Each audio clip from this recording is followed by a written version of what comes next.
I must admit, I visited your website in particular, and there's a lovely piece of video, which took me a second to find actually, because I could hear your voiceover and I was struggling. What is that? I was kind of getting that to the bottom of the site. And you've got several members of your team and lovely employees, and they all kind of unbidden make some kind of statement about the company. And I think they all say very much the same at heart, which is that we feel important, we feel valued.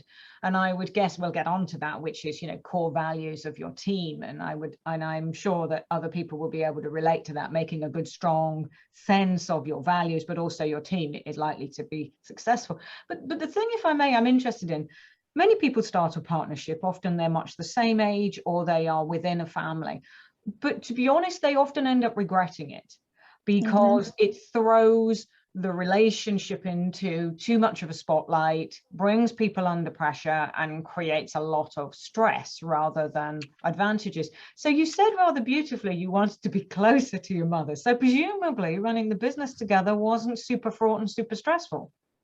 It was exactly that. It was beyond stressful. It was horrific. And it actually made our relationship worse. Oh.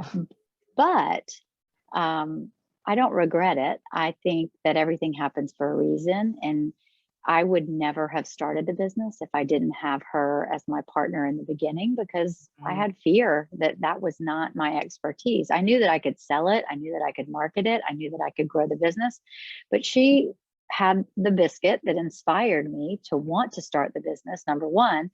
Number two, she helped set up the baking side of it, which was not my expertise.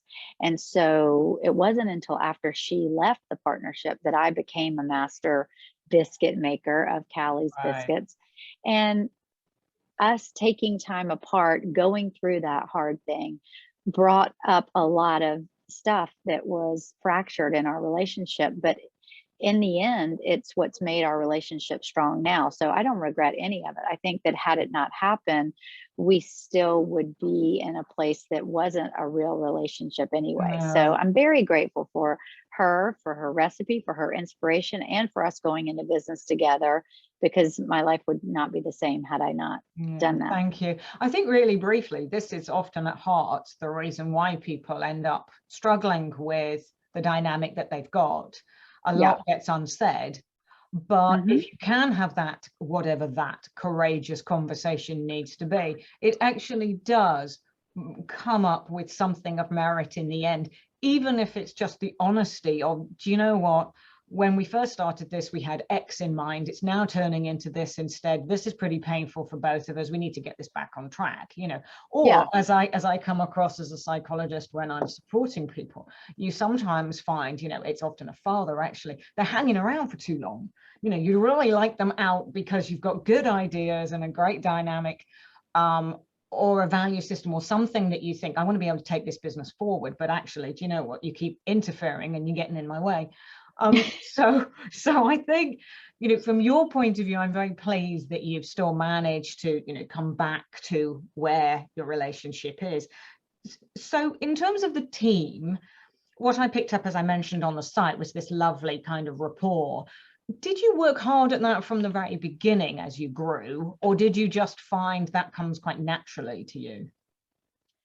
I think naturally being a mother makes me try to create the same kind of environment in my work life. And so running a business with ideals and structure was important, but also being very caring and nurturing, and at the same time providing tough love when needed came naturally.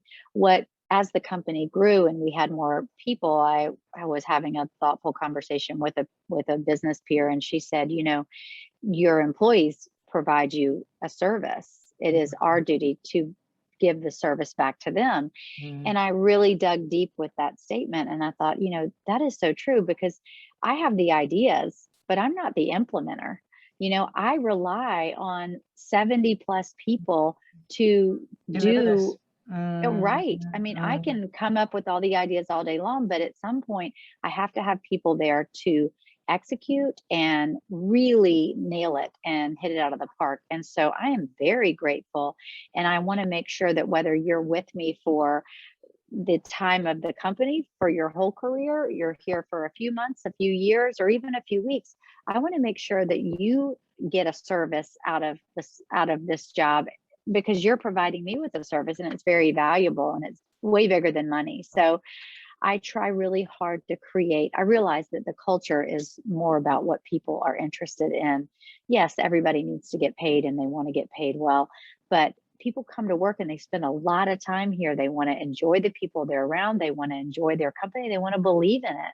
So I do think that that is a major part of my job as a leader, to create a culture where people want to be here.